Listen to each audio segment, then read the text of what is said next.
In the United States, violent extremists embark on a campaign of terror nearly 2 decades before the Oklahoma City bombing. Bank robberies, bombings, escalating acts of destruction. When their agenda turns to murder, FBI counterterrorism experts team up with state police to stop a group of violent radicals before they strike again.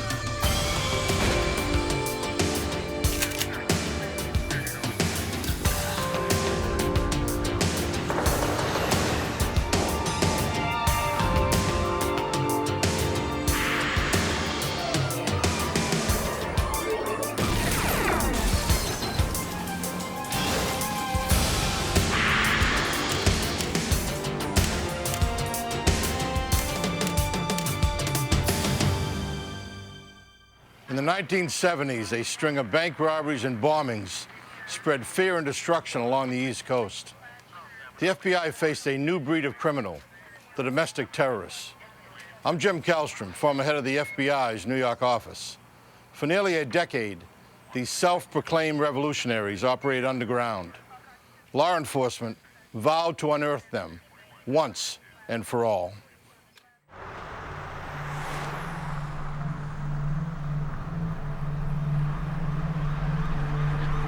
Interstate 80 is an isolated stretch of highway in northern New Jersey. On December 21st, 1981, Trooper Philip Lamonaco of the New Jersey State Police makes a routine traffic stop.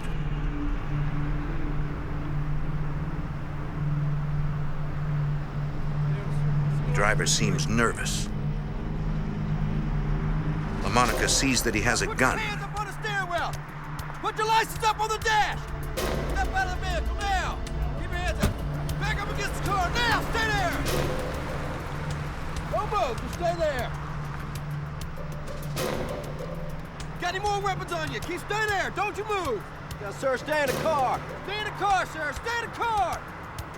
Stay in the car, sir!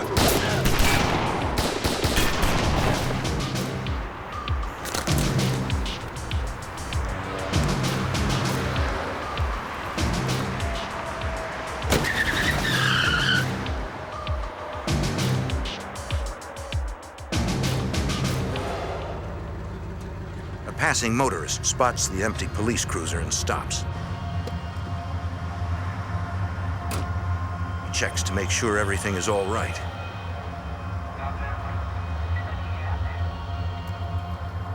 In the snow, he sees the road trooper, bleeding and motionless. He uses the police radio to call for help. State Trooper Barracks, go ahead. I'm here on I-80. I've met a patrol car. What's your name, sir? Troopers on duty at the Blairstown State Police Barracks are surprised to hear a civilian voice on their radio. Trooper's on the ground. He's motionless. I think he's been shot. Not moving at all. Stay in the car, sir. We're on the way. All available troopers respond to the report of the shooting. We have an officer shot. Officer down. Charles Coe is a major with the New Jersey State Police. Virtually every road trooper that was on duty that day responded to the scene.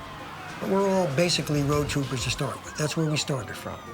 We all knew the dangers involved, and of course you never think it's going to happen to you, and you really don't think it's going to happen to someone like a Phil Lamonaco. Lamonaco is a legend in the department. Arriving at the scene, Lieutenant Richard Ryan can't believe he's been shot. Initial shot struck Phil in his chest area. He was wearing a bulletproof vest, but the impact of the shots kind of turned him a little, and one of the shots went in under his armpit and went directly into his heart and basically killed him, that one shot. Investigators find Lamonaco's service revolver empty. All 6 rounds fired, indicating the trooper had gone down fighting. Lieutenant John Mendres processes the crime scene, finding further evidence of the gun battle. I obtained pieces of glass fragments, 12 9mm bullet casings at the scene. They were in the snowbank and in the general area. From the size and number of bullet casings, Mendres believes the murder weapon is a 9mm semi-automatic pistol. He searches for the gun but it is nowhere to be found. EMTs transfer Philip Lamonaco's body to the hospital as 250 police officers go after his killer. New Jersey and Pennsylvania State Police stop and question motorists. One man remembers seeing two men as they left the scene. They were driving a 1977 Chevy Nova with Connecticut license plates. Police set up checkpoints along the Delaware River. Officers search miles of highway and back roads looking for the killers. The response was overwhelming. People were coming out of the woodwork to help us and offer leads and try to help us find the car, find the people responsible for this. Hours later, a narcotics detective and a state trooper find the Nova. The car has been abandoned on a rural road 3 miles from the crime scene. Detectives find an empty holster. Troopers search the vehicle for clues. They find several bullet holes in the car's exterior. There was a shot pattern into the hood of the car, into the windshield, and the right front passenger window was shot out, which indicates that he was shooting at the passenger. Investigators suspect it was likely the passenger of the car who murdered Phil Lamonaco. The driver was in such a hurry to ditch the vehicle, he left behind a crucial piece of evidence. On the dashboard in plain sight was a Connecticut driver's license in the name of Barry Eastbury. For now, Eastbury's name and address are investigators' only link to Lamonaco's killer. And I actually left that scene with another trooper and immediately drove to Connecticut to follow up that lead that night. And we proceeded to the address that was in downtown New Haven, Connecticut. The address on the Eastbury driver's license turns out to be a hotel rather than a residence. So it was turning out to be a dead-end lead. We met with the FBI later in the morning, and they told us that they had been at that same hotel a few months earlier following a lead-up on an individual by the name of Raymond Luke Levasseur. Levasseur is one of the FBI's 10 most wanted fugitives. Agents believe he is the leader of a violent radical group called the Sam Melville Jonathan Jackson Unit. The FBI suspects the group of masterminding a series of bank robberies and bombings. Now investigators wonder whether the group is also responsible for the murder of Trooper Phil Lamonaco. I'd like to take those prints and see if we can match them up. Agents send Levasseur's file to the state lab in New Jersey to compare his fingerprints with those found in the Nova. Unfortunately, none of them matched, which we could not believe. It just didn't make any sense. Ryan takes a closer look at Levasseur's wanted flyer. I reread the flyer, and on the bottom in small print, right at the last line, it said, "May be accompanied by Thomas William Manning." FBI agents pull Manning's file. The photo on his wanted poster is the man they know as Barry Eastbury. Examiners match Manning's file fingerprints to those lifted from the Nova, confirming that Barry Eastbury is an alias for Thomas Manning. If Manning is involved in the murder of Philip Lamonaco, investigators are up against a dangerous fugitive. According to FBI files, Manning met Levasseur in prison, where they both served time on drugs, weapons, and robbery charges. The two men formed a radical group called the Melville Jackson Unit, according to Special Agent Leonard Cross. They were well-versed in a lot of guerrilla tactics. They studied guerrilla manuals. They studied a lot of the radical left literature from the late 60s, the mid-60s, and the early 70s. The group began a reign of terror, claiming responsibility for 7 bombings in Massachusetts and New York between 1976 and 1979, including the bombing of 2 courthouses, the Middlesex County Courthouse in Lowell, Massachusetts, and the Suffolk County Courthouse in Boston, where 20 people were injured.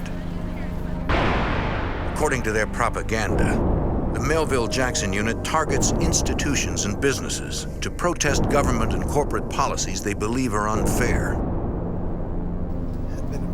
FBI Special Agent Ed Peterson is investigating the radical group.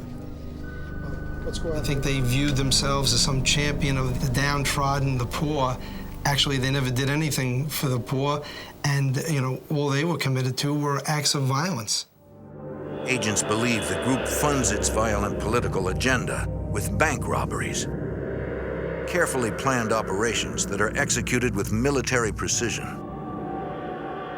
It was obvious that these people were not your everyday criminals. They were an organized criminal group who were traveling the New England states and committing numerous crimes, the most serious, obviously, the murder of Trooper Lamonaco.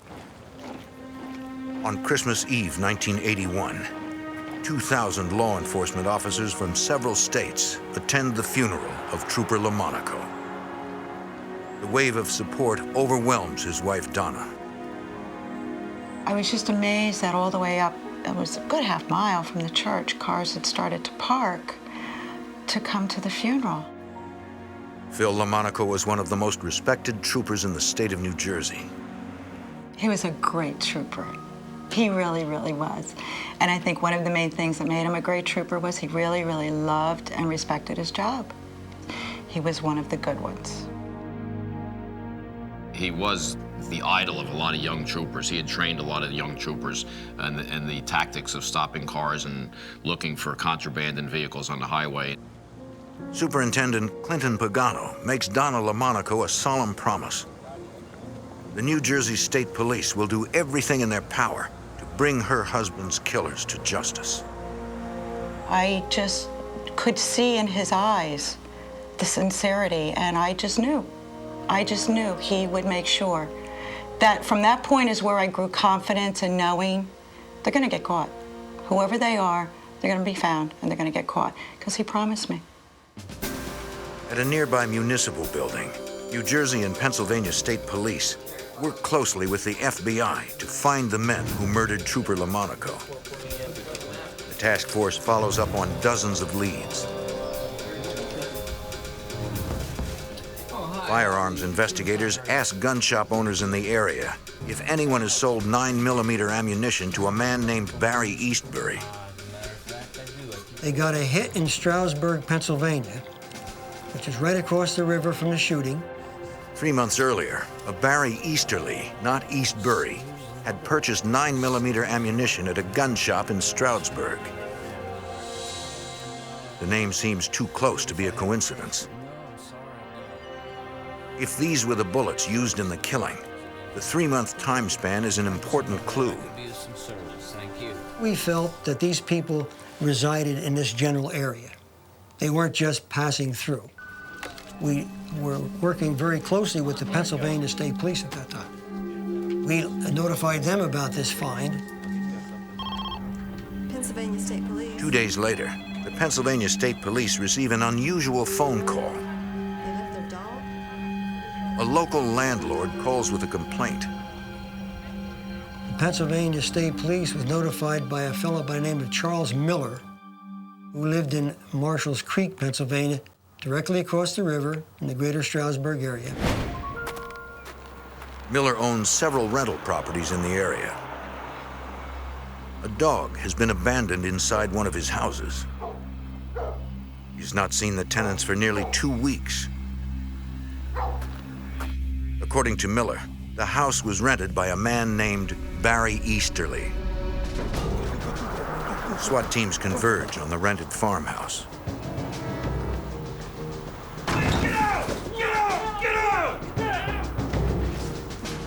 They search the house from room to room. Whoever lived there left in a hurry. The occupants of the house had abandoned clothing, personal photos, and even their dog. In one room, police find radical literature and a sketch featuring an AK-47 assault rifle. We get the bomb squad out here. We got chest full of explosives. In the bedroom, they find the tools of domestic terrorists. The map again.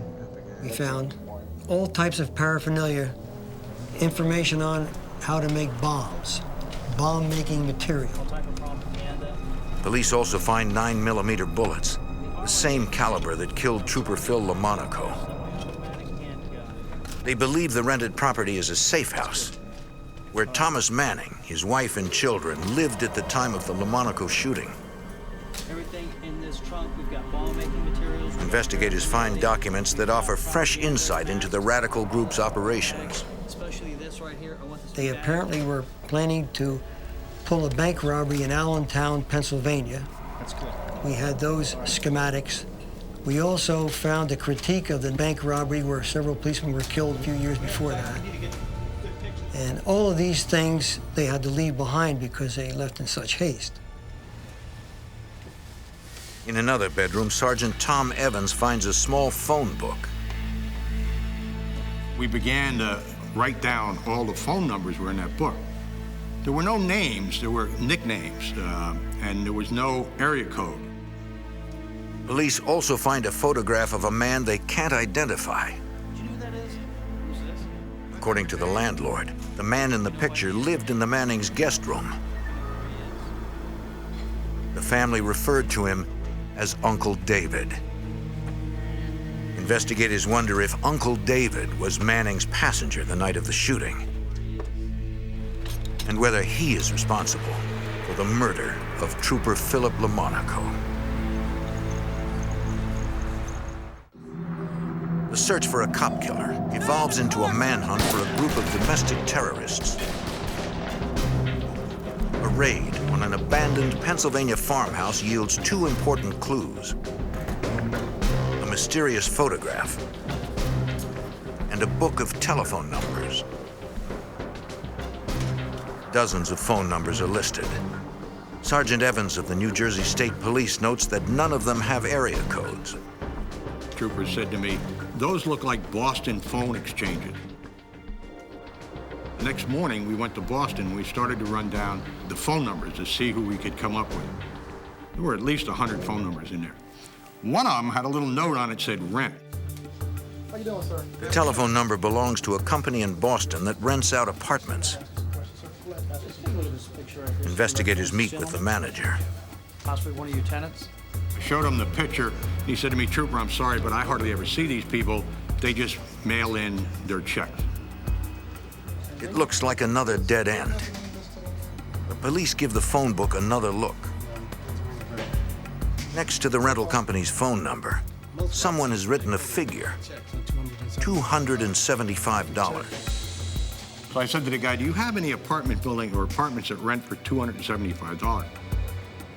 The manager tells them the company has only one apartment that rents for that amount. It is currently vacant and being renovated. So we rushed up there and stopped them from repainting the apartment.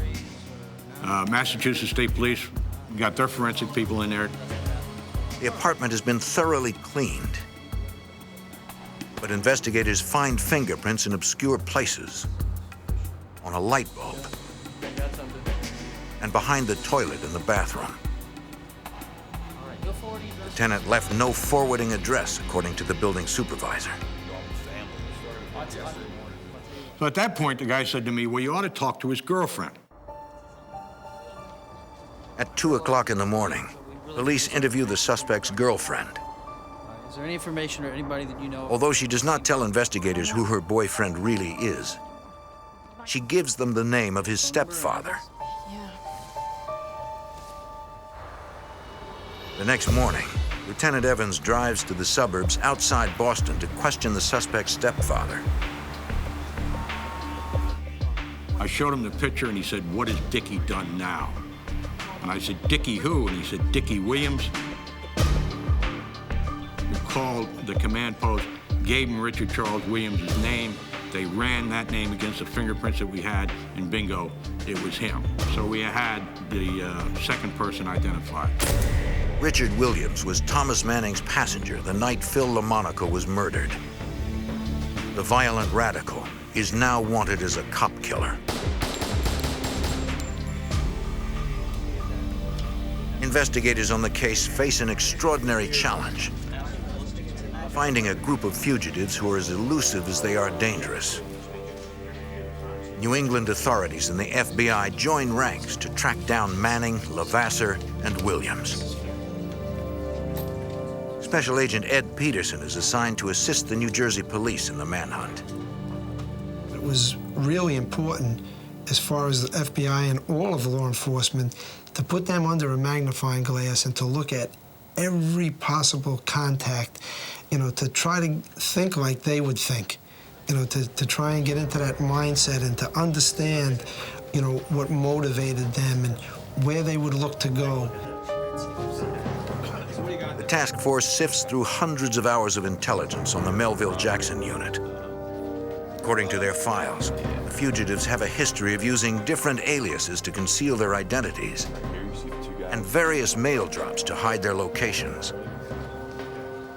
We knew that we had a tough job because they did not remain in one place. They didn't do the conventional things that fugitives generally do. They went to such extremes to hide their identities. In 1981, a man walks into the town clerk's office in Brattleboro, Vermont with an unusual request. He needs a copy of a birth certificate for an infant who died in the early 1950s. The clerk becomes suspicious. Can you excuse me for a minute? Brattleboro is a small town, and she knows the infant's family. How you doing, sir? Do you have any ID on you? Is there a problem? No problem, sir. I just need to see your ID. Get on the ground, but don't do it. Get out now. Get down. Get down. Down. Get down. Get. Police later identify the man as Raymond Levasseur after finding his fingerprints in an abandoned vehicle nearby. They suspect he was trying to establish a new identity by stealing the birth certificate of a dead infant. Headed out in the parking lot. It's a white male. In January 1982, Thomas Manning joins Levasseur on the FBI's 10 most wanted list. Authorities turn up the heat on the fugitives. 4 months later, FBI agent John Markey responds to the scene of a bank robbery.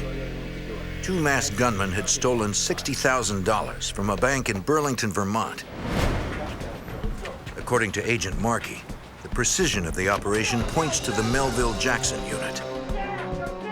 All three individuals that went into the bank went in right after an armored car delivery. One man stood in the lobby. The other two vaulted the counter. One of them took the money from the teledraws. The other one took the money that had just been delivered. The money in the teledrawers was rigged with die packs. They look like a stack of money. When you take them out of a bank, there's an electronic sensor that causes them to activate. And then within 7 seconds, they go off, letting off tear gas and a red dye, which dyes the money. They threw about $20,000 out the window because it had die packs in it. It was apparent to me that we ought to consider Raymond Levasseur and Thomas Manning and maybe his associate Richard Williams as possible suspects in that bank robbery. 2 months later, 3 men rob a bank in Syracuse, New York, netting $195,000. The MO is nearly identical to the Burlington robbery, but with one exception. They only took the money that was delivered by the armored car. They did not take any of the money out of the teledraws. That way they eliminated the possible die packs. It was my opinion that we were dealing with the same people who robbed the South Burlington branch, and you could account for the change of not taking money from the teledraws because they would have discussed the die packs. In just 2 months, over $235,000 has been stolen from area banks.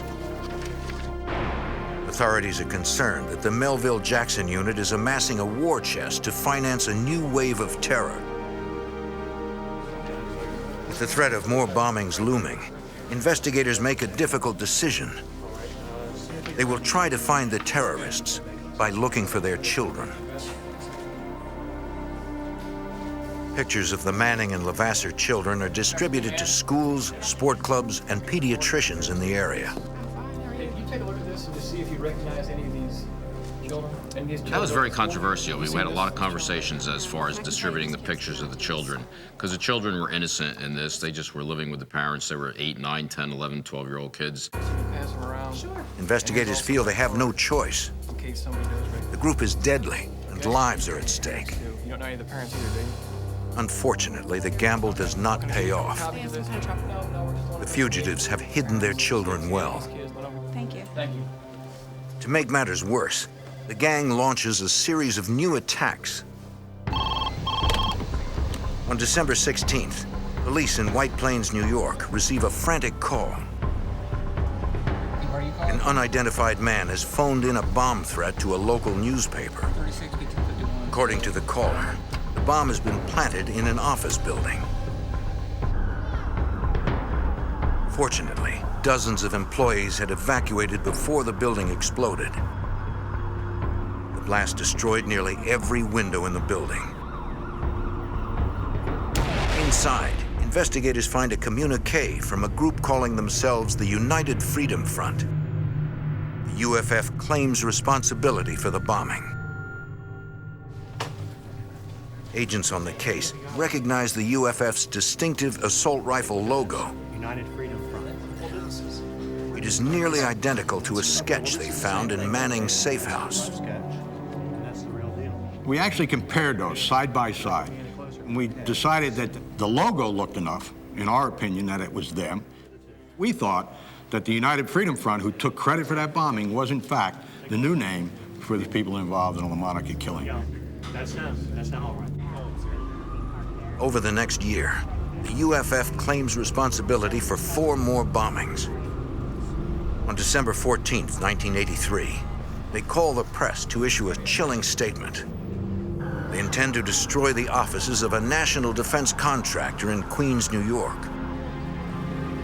The caller indicates that a statement from the group can be found in a Manhattan mailbox. The letter denounces U.S. involvement in Central America, the Caribbean, and the Middle East. The bomb squad recovers 2 suitcase bombs before they can detonate. Finding an intact bomb is an important break for Special Agent John Markey. The materials used in that bomb were very similar to the materials used in the Sam Melville, Jonathan Jackson unit bombings in the 70s. The elements of the bomb that was similar was the type of clock used, that the crystal on top of the clock hole was melted into the crystal and a brass screw was screwed in to the crystal. Special Agent Leonard Cross is familiar with the design. He investigated the group's early bombings in the 1970s.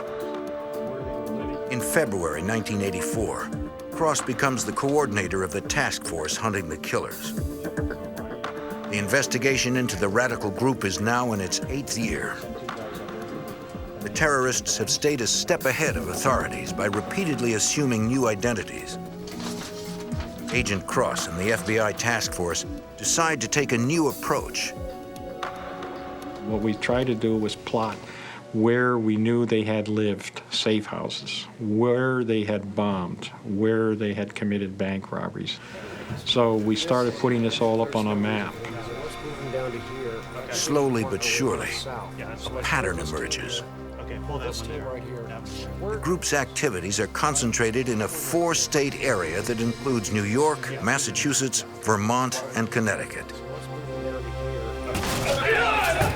In the spring of 1984, the FBI launches Operation Western Sweep, a mission designed to close in on the dangerous fugitives. In 1984, the FBI launches Operation Western Sweep, a mission to apprehend 3 key members of a violent radical group. Agents believe the group has orchestrated numerous acts of domestic terrorism. The New Jersey State Police suspect one of the terrorists also murdered Trooper Phil Lamonaco.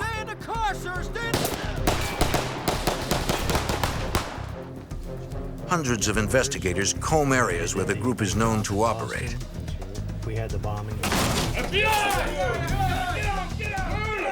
As agents uncover the group's safe houses, the FBI deploys SWAT teams to search them. But the fugitives are always one step ahead, according to Detective Richard Ryan. It was frustrating because we couldn't apprehend them, but we felt as long as they kept committing crimes, they were still out there, they hadn't gone into total hiding, there was a better chance we could catch them. Agent John Markey tries to predict when the terrorists will strike again. Based on the group's unique lifestyle, he develops an ingenious theory. There were a series of 4 bank robberies in 1982 and 1983 in upstate New York along Interstate 90 between Syracuse and Albany, New York. Markey divides the total amount of money stolen by the number of days between robberies. He calculates that the group is operating on a budget of about $737 per day. Based on that, you could predict when the next robbery would occur.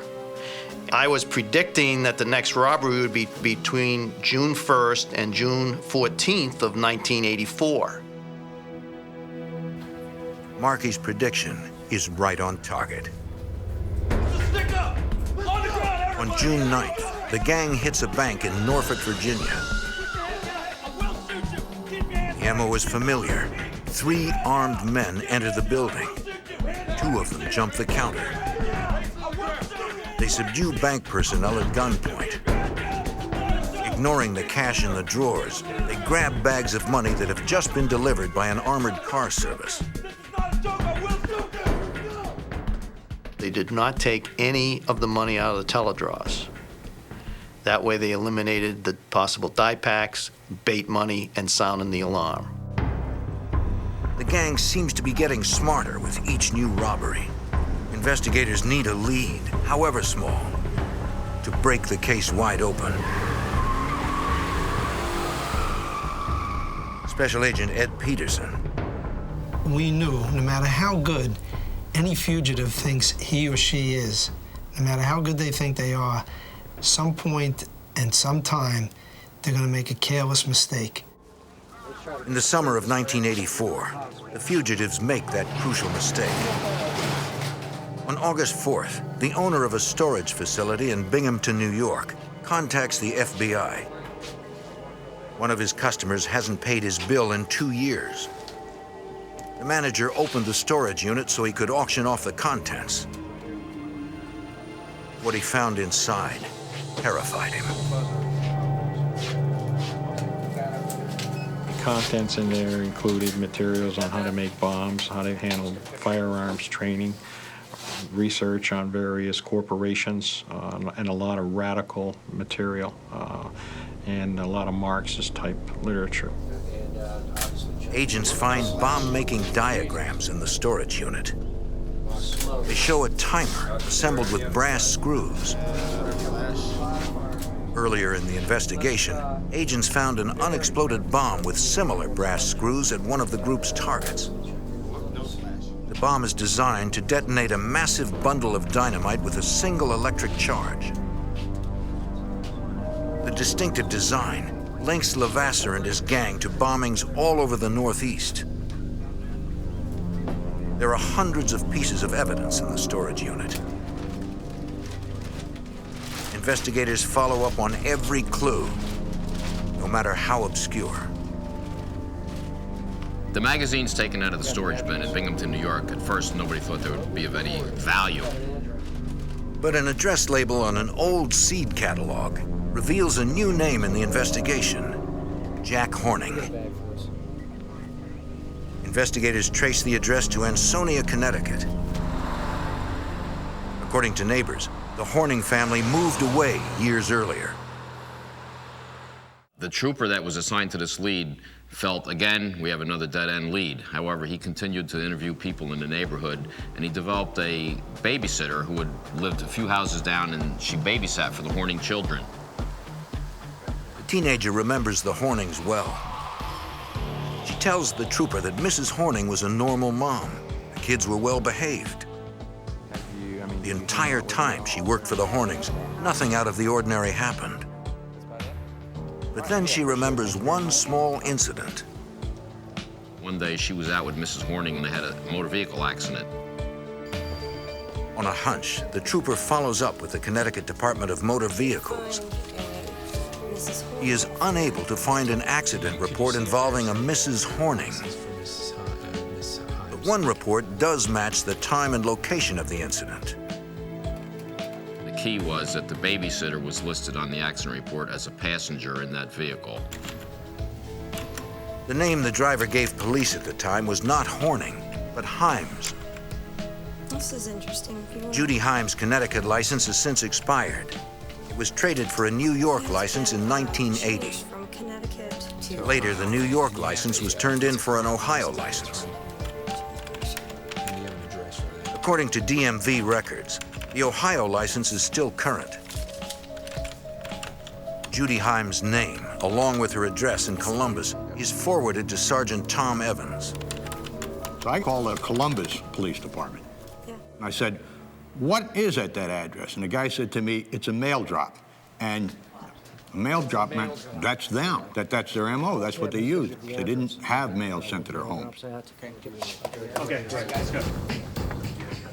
In Columbus, the FBI rents a vacant house across the street from the mail drop.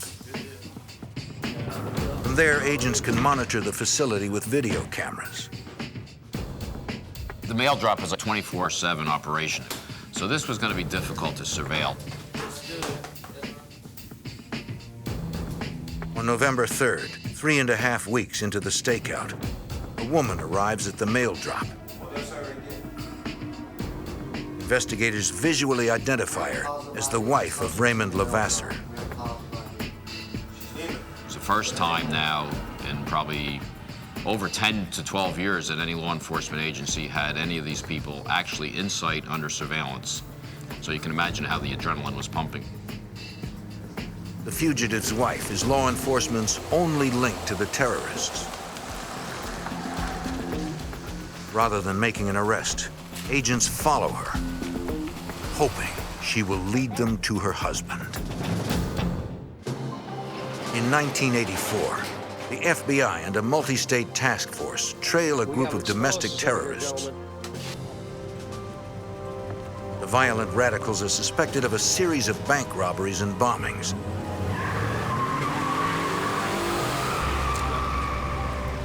And the murder of a New Jersey State Police trooper. Investigators track the group from a safe house in Connecticut to a mail drop in Columbus, Ohio. After nearly a decade, their only lead to the terrorists' location is the wife of gang leader Ray Levasseur. Agents follow her as she leaves the mail drop. They know that, like the rest of the group, Levasseur's wife is skilled at covering her tracks and at spotting a tail. They're careful to keep their distance, using aerial surveillance as a backup in case she slips away. Detective Richard Ryan. She was on and off the highway numerous times, stopping, starting, looking around, taking local roads back onto the interstate, back off. So it was a difficult surveillance. 2.5 hours later, the target stops at a house in Deerfield, Ohio. Once she arrived at the house, a surveillance was set up in the area from different locations as best as they could. And it was a very rural area. There were farmers' fields, cornfields, things of that nature. New Jersey State Trooper Richard Tao watches the house from a distance.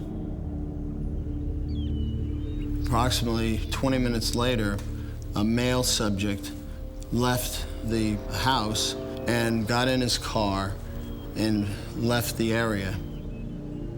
The male subject is Richard Williams, the man wanted for the murder of New Jersey State Trooper Philip Lamonaco. FBI agents follow Williams to a safe house in Cleveland. They now have 2 houses under surveillance, 60 miles apart. In one location, we had the suspected murderer of Trooper Philip Lamonaco. And the second location, we had top 10 FBI fugitive Ray Levasseur. Surveillances continued through the night and into the morning. Around 9:40 a.m., the Levasseurs leave their house. All right, fellas. Let me know when you're in position so we can go. Go, go, go, go, go. The SWAT team moves in. They arrest Ray Levasseur, along with his wife. The call then immediately went out to Ohio, up to Cleveland, that Levasseur was in custody, so now a decision was made to raid the Cleveland, Ohio house. In Cleveland, agents and police surround the home of Richard Williams. Williams, a suspected murderer and terrorist, gives up without a fight. After years of work, the task force has captured 2 of the group's 3 key men in less than an hour. We had Ray Levasseur and his wife. We had Dickie Williams. The only remaining fugitives that we had was Tom Manning and his wife. Agents question Richard Williams about Thomas Manning's location. Williams stalls for hours. With every passing moment, the fugitives have more time to escape. Where is he? Finally, Williams breaks down and reveals the addresses of 3 safe houses located in Jefferson, Ohio. One of them belongs to Thomas Manning. We proceeded to that location and conducted a very extensive search. Williams' stall tactics have given the Mannings enough time to flee, but not enough time to cover their tracks.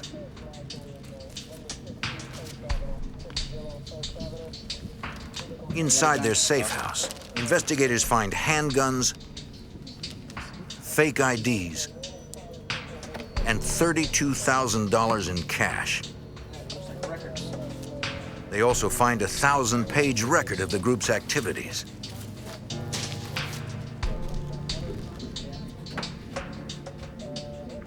In one room, agents find a police scanner tuned to a frequency used by the FBI. In another room, they find explosives and bomb-making supplies. They also find a bomb kit that contains distinctive brass screws that match unexploded bombs recovered in 1976 and 1983.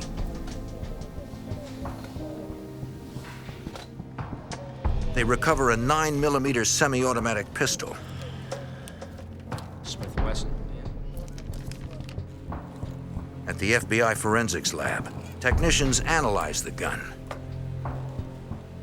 They compare the bullet that killed Trooper Philip Lamonaco to bullets fired from the 9mm handgun. We were able to determine that that was the weapon that was used to kill Phil Lamonaco. Although they have finally found the murder weapon, tracing the owner of the gun will be difficult. The serial number has been filed off. Technicians use a chemical solution to raise the number. It is barely legible beneath the surface of the metal. Agents trace the 9mm to a gun shop in Norfolk, Virginia. There it was purchased by a woman named Deborah Ann Fury. Fury had listed an address in Virginia Beach. Investigators check out the location. It turns out to be another mail drop. The surveillance team waits to see who will collect the mail. When a woman arrives and opens the box, agents identify her. Deborah Ann Fury is in reality Thomas Manning's wife. The FBI has finally found a link to the last member of the radical terrorist group. In Ohio, the FBI and police have arrested key members of a violent radical group charged with robbery and domestic terrorism. One of them, Richard Williams, is suspected of killing a police officer. 2 of the group's members, Thomas Manning and his wife, are still at large. It has been 5 months since Manning and his family fled their safe house in the rural town of Deerfield. The FBI traces a gun found in the safe house to an address in Virginia Beach, Virginia. As it turns out, the address is another mail drop. After weeks of surveillance, agents spot the fugitive's wife picking up the mail.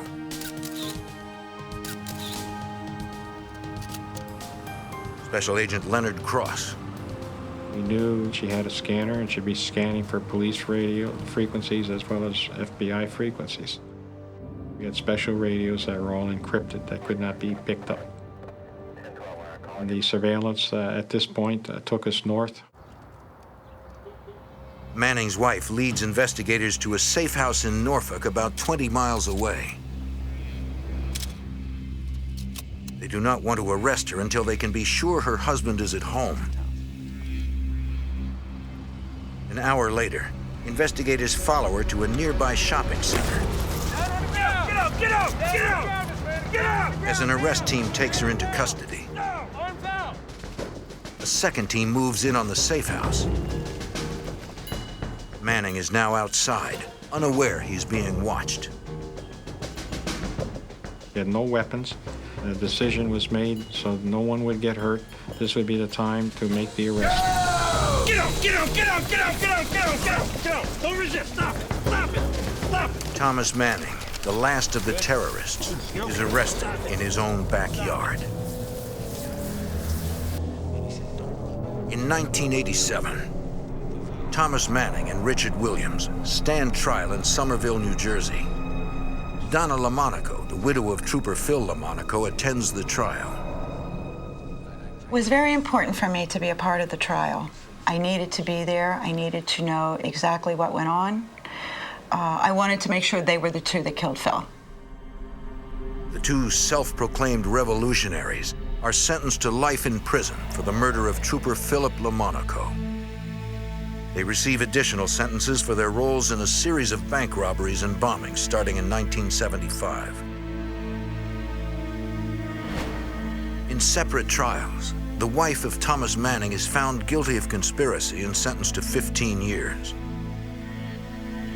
Raymond Levasseur receives 45 years in prison for his role in the group's terrorist activities. His wife is released after spending several months in custody. I think it's really important to set the record straight that these individuals, Levasseur, Manning, Williams, they were nothing but criminals. These guys want to call themselves as freedom fighters, revolutionaries. At the end of the day, they were criminals. And that's the bottom line. I mean, when you commit bank robberies, when you set off bombs, when you kill a police officer who's only out there doing his job, they were nothing more than criminals. After the trials, members of the New Jersey State Police visit Phil Lamonaco's grave for the very first time. We went as a group to his gravesite. We felt that we had the respect of Phil. He would know that we had done our best. 2 decades after Philip Lamonaco's death, people still leave flowers and flags on the side of the New Jersey highway he protected.